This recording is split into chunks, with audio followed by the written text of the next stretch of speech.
Tobagonians encouraged to develop their entrepreneurial skills. Nomination opened for the THA Sports Awards, and 63 senior citizens graduate from Computer Literacy Program. Info Update. Bringing you the latest news, views, and reviews, along with responses, comments, and events affecting you. Brought to you by the Information Division of the Tobago House of Assembly. Entrepreneurship is a very important sector in Tobago, particularly in its quest to diversify the island's economy. One seminar is geared at helping Tobago entrepreneurs reach their full potential. Omadara Mills has the story. The YTEP Limited annual business seminar themed Empowerment Through Entrepreneurship for a Sustainable Future is encouraging Tobagonians to learn new skills from which they can not only make a living but thrive.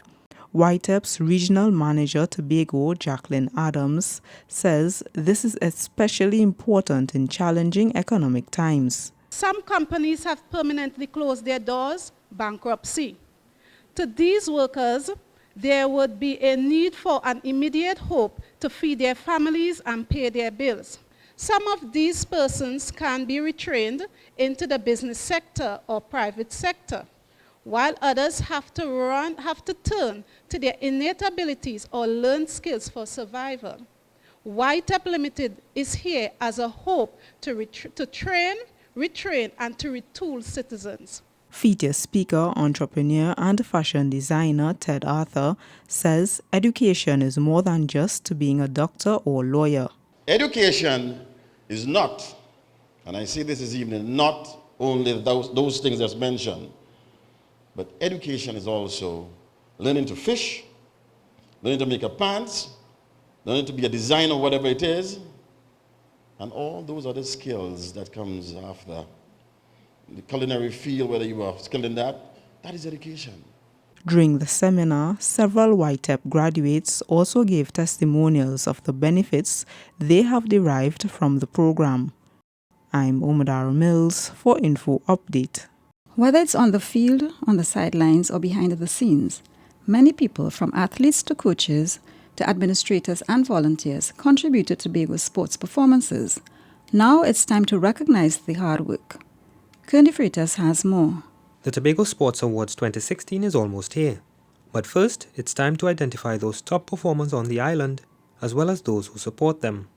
Nominations are now open, so it's your chance to have a say on who has done Tobago proud.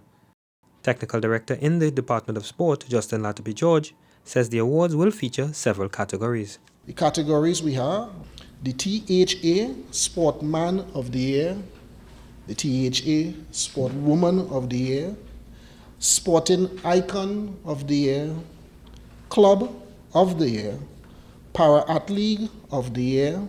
There will also be awards for Primary School Athletes of the Year, Secondary School Athletes of the Year, Student Athletes of the Year, Sports Administrator of the Year, Coach of the Year, Sporting Official of the Year, and Sports Media Personality of the Year.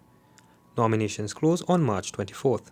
Forms can be collected at the Division of Education, Youth Affairs and Sport or at schools island-wide.